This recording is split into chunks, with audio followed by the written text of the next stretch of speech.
was a damn good way to end Monday Night Raw. Welcome everyone to Monday Night Raw Review. I am Boy123 Jim as we were live in TD Garden in Boston, Mass. A go-home show for SummerSlam this Sunday coming in Brooklyn. And yes, I heard the news that SummerSlam is coming back to Brooklyn. Yay! 1 year, one more year, and then they go somewhere else. Please come to Toronto. That's all I ask. I would love to go to SummerSlam. I'm due to go to a pay-per-view. I couldn't go to Survivor Series. That was too late. I went to a Raw the night after. I need to go to another pay-per-view. I need to go to a pay-per-view. I've never been to a pay-per-view. I've been to a live event, turned into a special network event, Roadblock. So, come on. Come on, throw me a bone. Come on, WWE. Please. SummerSlam, Toronto. Yeah, you have Survivor Series in Houston. Like anyone's going to give a damn this year. But anyways. Monday Night Raw, we started off with a video package from last week. Ambrose and Rollins. The drama between them two, including the tag champs, right? So then Ambrose comes out. He's asking the question, what is Seth Rollins trying to pull here? He's thinking what everyone else is thinking, like, what's going on between Seth Rollins and Dean Ambrose, He calls out Seth Rollins immediately after. Seth Rollins comes out, burn it down! And then, Ambrose says he's sick and tired of playing games. He's like, bro, I'm done with this. Like, well, what are you trying to pull? What are you doing, bro? I'm done playing games, Like, what are you doing? And then Seth Rollins is like, whoa. You're talking about games? Let's see. 1 week, you come out and save me, and the next week, you're not there. And I'm the one playing games, And then after, they keep going back and forth, and they're questioning whether they should get back together or not, or, they're questioning if Ambrose can let the bygones be bygones. The past is in the freaking past. It's time to move to the future, And then, Dean Ambrose was just standing there, like, getting all crazed, and then Seth Rollins puts out his fist. Right? Like he did the first time. And Dean Ambrose like, you gotta be kidding me right now.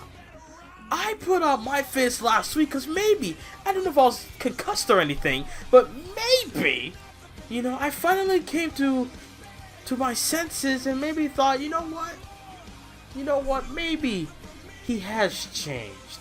But guess what? You spit in my face last week. You slapped me in my face. You didn't accept my fist being out. You left me hanging, bro.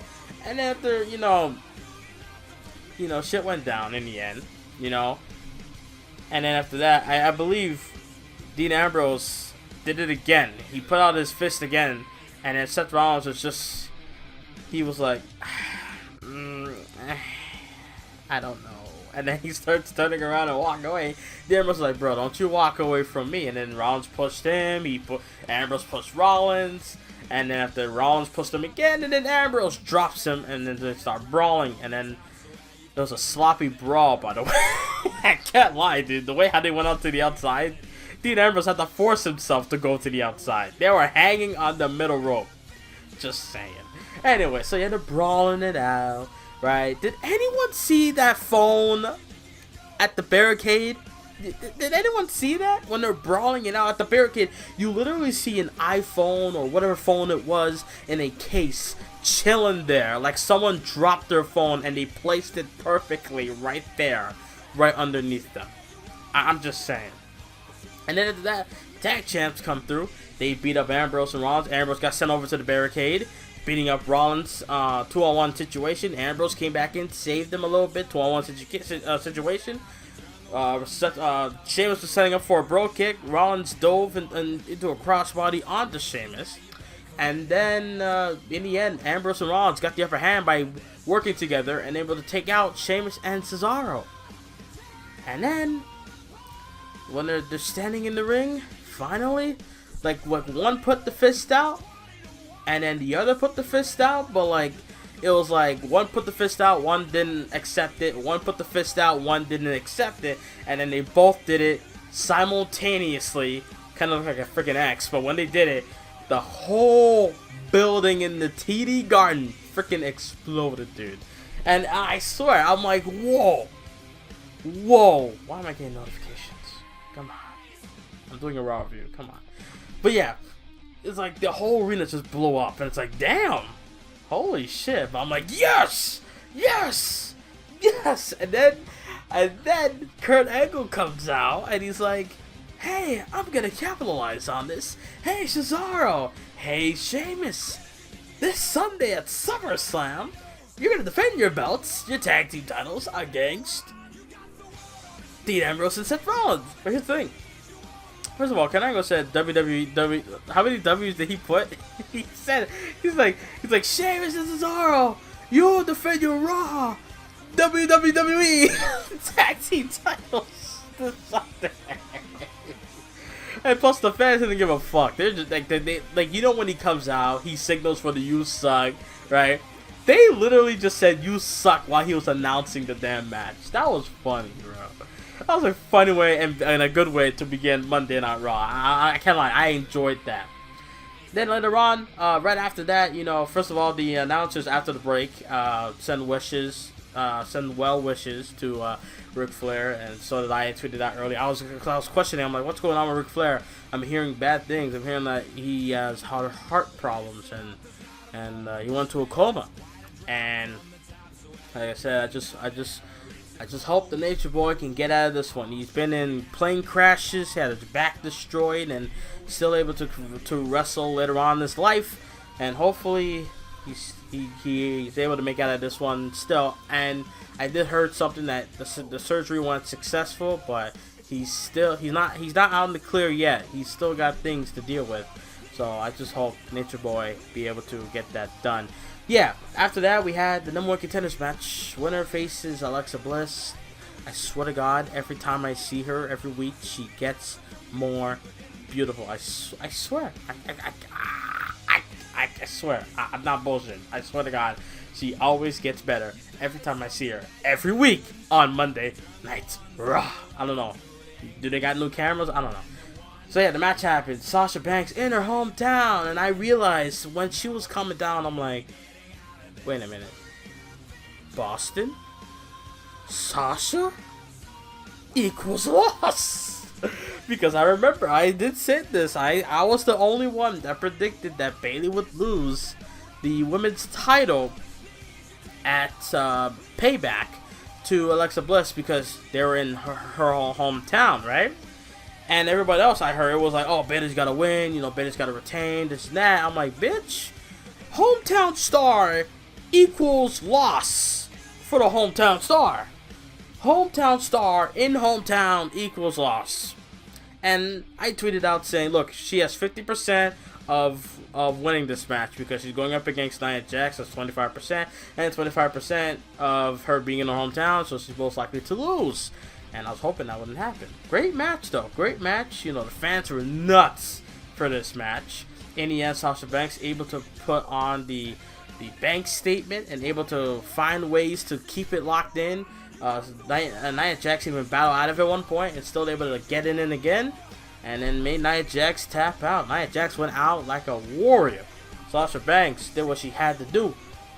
And Alexa Bliss on her bootleg throne on at ringside, you know, raising up her title like, yeah, bitch, this is my belt. You ain't gonna take it. Fuck you.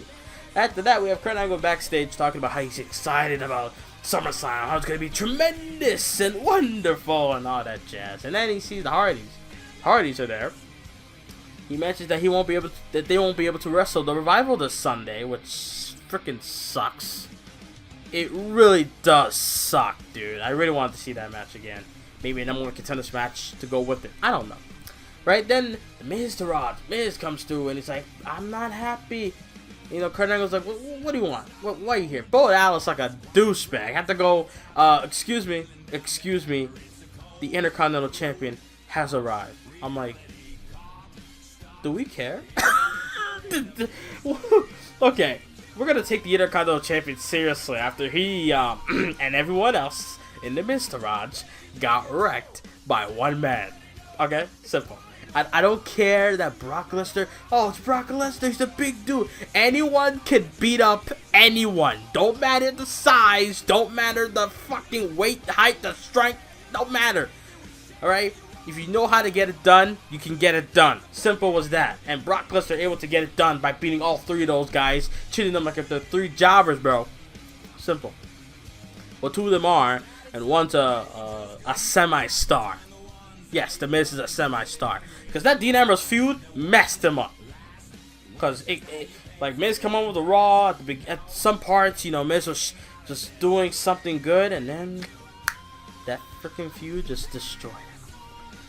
Right? So they're talking about, he wants to know why did Kurt Angle sent Brock Lesnar after him last week.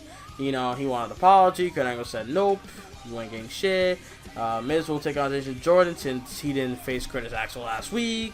And then referee comes through, like, oh, yo, Kurt, we got a problem with Balor and Bray Wyatt. Kurt Angle's like, oh shit. And then Miz is like, bro, what? I was talking. You know, I'm like, I tweeted out saying, oh, so Kurt Angle's like, oh shit, Finn Balor and Bray Wyatt going at it. Fuck you, fuck Miz. Let's go into that. That's basically what that was. And then we come back from the break. We see Balor and Wyatt fighting, which I don't know why. Yes, they have a feud going on. Yes, they do. I know that. But do they just randomly fight in the back like that? Really? Damn. I mean, I would expect that from Ambrose and a Rollins or something like that. But Bray Wyatt and Finn Balor, who've been doing mind games for the past couple of weeks, they're randomly fighting in the backstage? Really? It's kind of lame, don't you think? It's kind of like, it's so lazy in a way. You know, I would give them credit for being creative, but that wasn't necessarily creative. It's like, alright, just fight it out, you know, then we'll send a guy to get Kurt Angle. That was basically it. So after that, Kurt Angle saves it. He stops them from fighting, and he's like, save it for SummerSlam. And if the Balor doesn't want to wait, you know, Kurt Angle's like, you know what? Fine, I can tell you don't want to wait till SummerSlam. Then we're going to have SummerSlam come early, because you two will battle it out tonight. The way how he said that, Jesus Christ. This guy had a lot of bass in his voice. This guy's spinning all over the place. Holy crap. But yeah, the match happens, which I was like, oh shit, yeah. But then I'm like, hold on a minute. Wait a minute. Wait a minute. They never fought before. I know Finn Balor's. I know the majority of Finn Balor's opponents on TV, and I have never seen them face Bray Wyatt. Okay, either NXT or the main roster, never. So I'm like, why are they doing the first ever match on Raw heading into the pay-per-view? I don't know. I mean, they were going to do the same thing. They did this before. In 2014, I remember, Roman Reigns is going to take on Seth Rollins to get revenge for Dean Ambrose for putting him through the cinder blocks. Roman Reigns is going to face Seth Rollins at Night of Champions at the time, and then Roman Reigns took on Seth Rollins the Monday Night Raw, the go-home show of Night of Champions, right? So Roman beat Seth Rollins that night. So I would assume that Seth was going to beat him on the pay-per-view. But, right, then again, that's when Roman Reigns had his hernia injury, and that's when the downfall for Roman Reigns began. So, there we go. It's a little history lesson for y'all. So we come back from the break again, and we see Elias in the ring. Elias, you know, singing his song and talking shit about Boston and saying this town has a wicked curse, something along those lines. A lot of people actually cheered this guy, which was a shock, because this guy get booed everywhere else, right? And then out of nowhere, people over there, what's up? Dun, dun, dun, dun, dun, dun, dun, what's up? What's up? What's up? What's up? You suck. What's up? You suck. You suck. You suck. R-Truth comes out. And then he gets his ass kicked by Elias. Simple as that.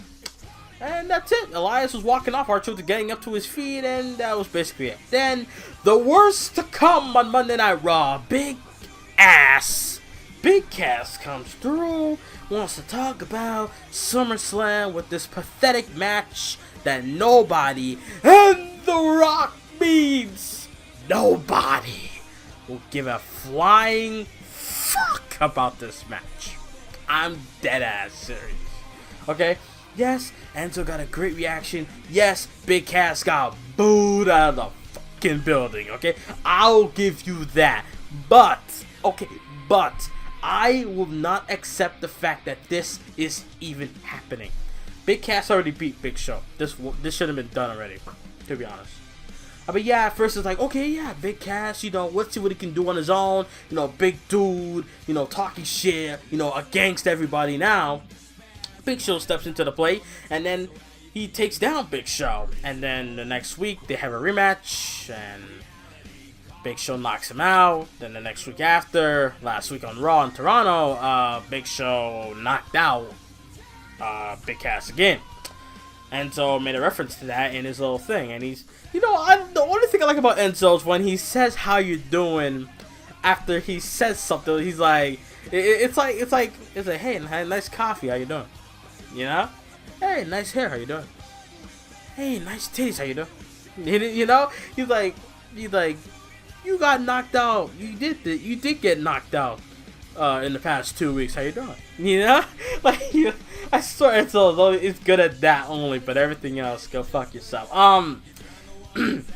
So Big Cass is like, yeah, you're the funny guy. Yeah, well, how would you come to the ring?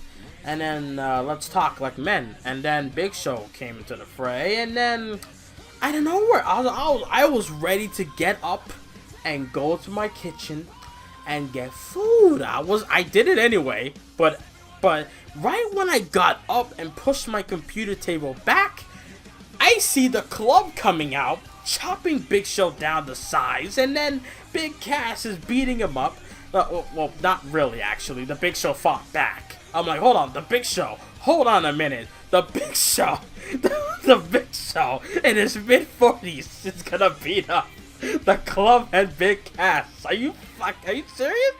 And then after that, they finally chopped him down and beat him up, crushing the Big Show's right hand. Michael Cole's all over the place saying how, oh, this is a coward move, this and that. I'm like, hold up.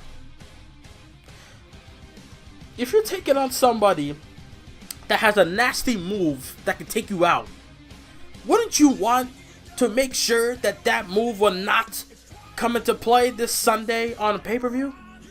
If Triple H is finished, like for example, I'm facing Triple H this Sunday at SummerSlam, and we have a confrontation before that. He gets in the ring, he wants to fight, right? We fight.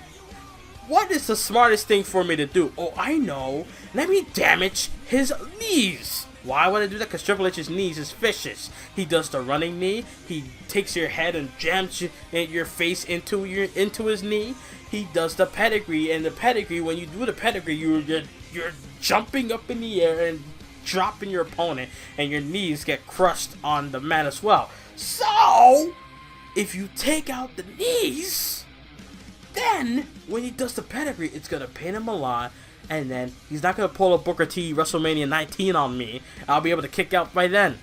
Think about that. He hit the pedigree, his knee would be in pain. Like, oh my god, my knee hurts. My knee. And then after that, he goes for the pin and I kick out. You know?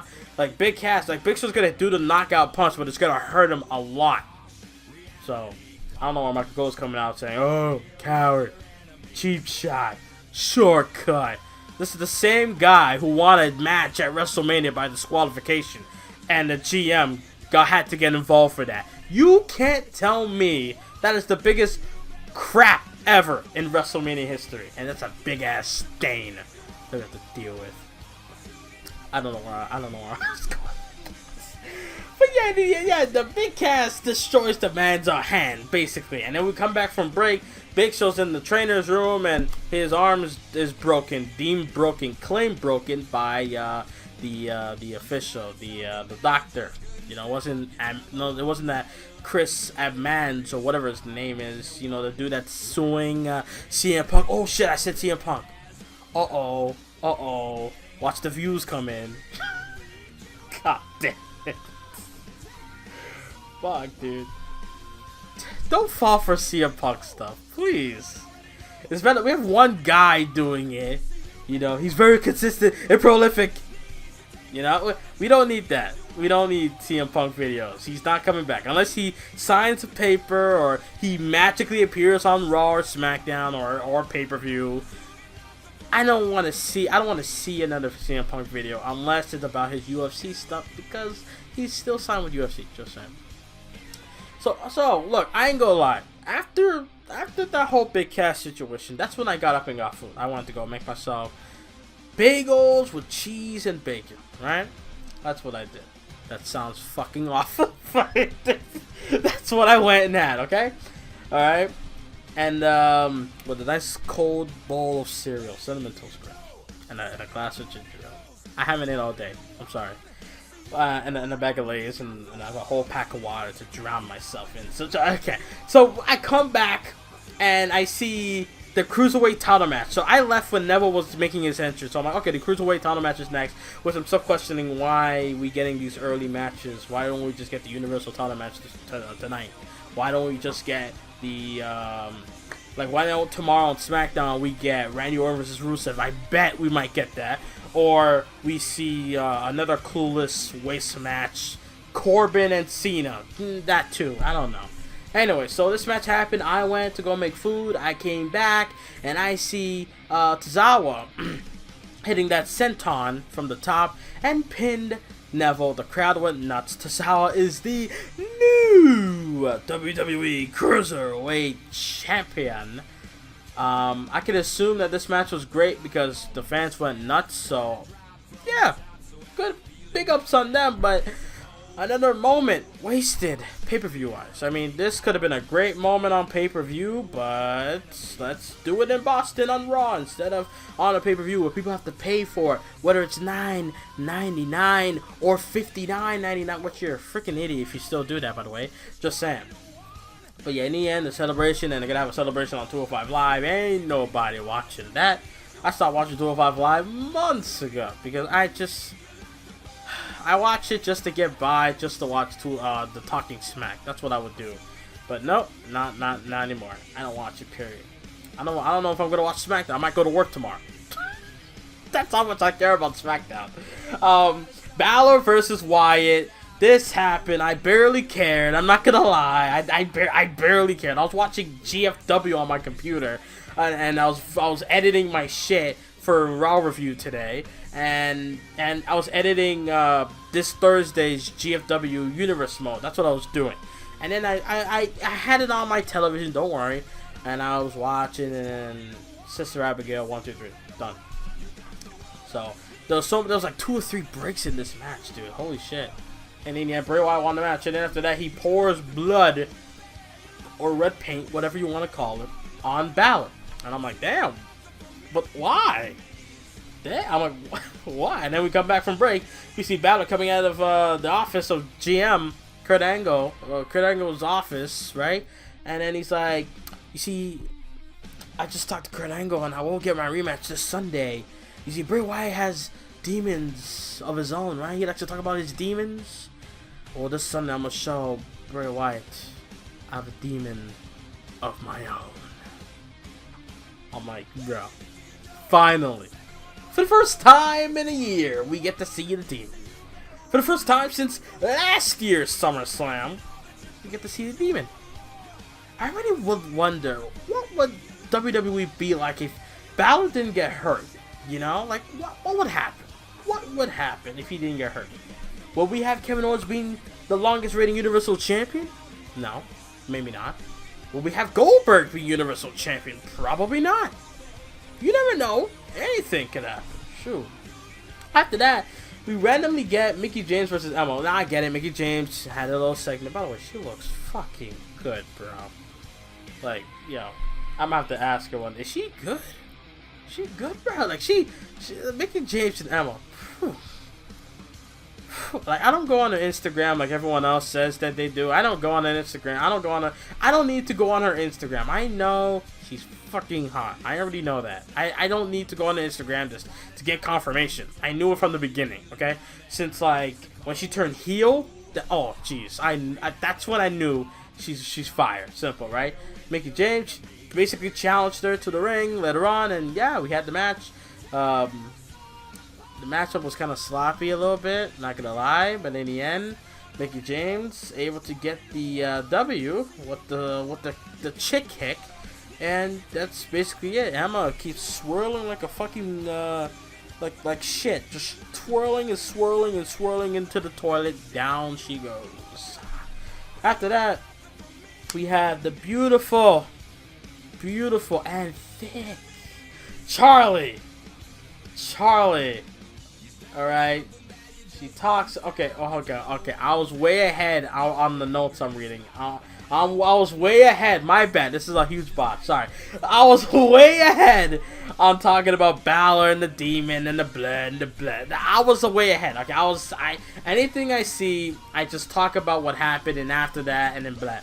I talked about Balor versus Wyatt. I talked about the blood. Then I talked about coming out of office, the Demon thing. I already said that already. So my bad. I'm way ahead. But yeah, Charlie, she's thick. She's good looking too. Shit. Miz took on Jason Jordan. No one give a simple. Jordan got booed, bro.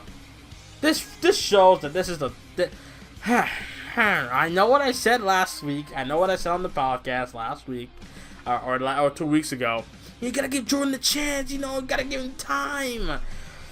Oh, every time I see him, it gets worse and worse. I'm getting close. I'm gonna say one day, like next week, 2 weeks, 3 weeks, I will say, bro, I'm done with this. Jason Jordan, you're a fail. Done deal. I'm waiting. That one day's coming. Don't you worry. Match ends by DQ because the Mr. Rods get involved, and then randomly the Hardys show up, and then after the break we have a 6-man tag. Oh, I thought we were gonna have this Sunday. I thought we were gonna see this match Sunday on pay-per-view, but we did not. Thank God. Because then the Hardys would have a chance of being on the kickoff show, and I would slit my fucking wrist if that happened. In the end, Hardys got the win. Hardys were able to defeat Miz Taraj and Miz with Jason Jordan, and yeah, that was basically it. After that, we have Kurt Angle in the ring in the main event of the show, announcing the face-to-face confrontation between the champ and the challengers. Brock Lesnar comes out first with Paul Heyman. Paul Heyman does his shtick. He's talking about, that, Braun Strowman has the tools to win, and the big dog who put down The Undertaker, Samoa Joe, a fake Samoan, this and that, blah, blah, blah. All these years of him flapping his gums will prove that he was right, that he was underselling Brock Lesnar's greatness, and everybody will have to subscribe to the network and watch SummerSlam this Sunday. And then Samoa Joe comes through and basically says he's coming after the title. Braun Strowman comes out, says, I'm the last man standing. Samoa Joe's like, bruh, you guys are the last man standing when I'm the one that put down Roman Reigns. You were a man that barely got up. Simple. And then Roman Reigns came out, the big dog came out. My Universal Champion, by the way. I gotta say this. Hold on. I know it's gonna be like 30 minute video. I don't give a fuck. Look, I want to thank you guys. Over 500 views on last week's Raw. Are you guys like, bro? 500 views. I'm sorry. That is the quickest I've ever seen for a Universe Mode video I've ever done. Everything else takes time. That one went by quick. I want to literally thank you guys. If you have not watched Raw this week, old school Raw, it was one of the most poorest effort of Raw I've ever put. I try to make it old school, because I did watch old school Raw not too long ago on the network, and I see how it's done and stuff. So I did what I could with what I have, and that's what y'all get today. Don't worry, next week Raw. Don't worry, as I'm building towards Survivor Series. Don't you guys worry. But yeah, holy shit, like 500 plus views. And I'm noticing, like, my Universe Mode videos are getting a lot of views. Maybe I should just stick with that. Fuck every other gameplay. Everything else can go fucking subs. Universe Mode only. But yeah, in the end, dude, Roman Reigns starts this whole crazy, chaotic situation, spearing Joe, Braun Strowman with the power slam on Roman, and then Brock and Braun face to face, and then they start going at it. Then the Raw superstars came in, broke it up, and that's the end of Raw. So Raw to me was a good, decent show. Could have done better for a go home show, but still, did it sell me for the show this Sunday? Not really. I don't expect SmackDown to do the same tomorrow. I'm just saying. But what do you guys think? Leave your comments down below. Leave a like. Thank you guys for watching. If you made it this far, I want to thank you guys very much. You are a loyal mofo. Just saying. If you guys can, like I said, leave a like, subscribe. Check out Monday Night Raw Universe Mode I did today. Stay tuned for GFW Universe Mode this Thursday, and then SmackDown on Friday. And the podcast will be up this Wednesday, the 7 Days Podcast. Thank you guys for watching, and I'm out later. Oh, shit.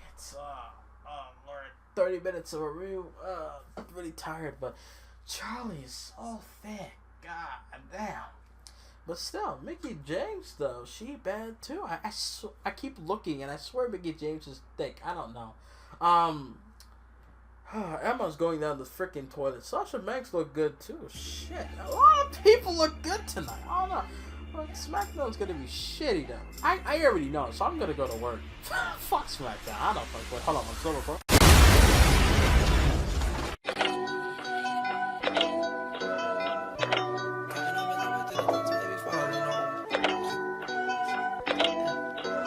I don't really care if you cry. I don't really shouldn't ever lie. Should've saw the way she looked me in my eyes. She said, baby, I am not afraid to die. Push me to the edge, all my friends are dead. Push me to the edge, all my friends are dead. Push me to the edge.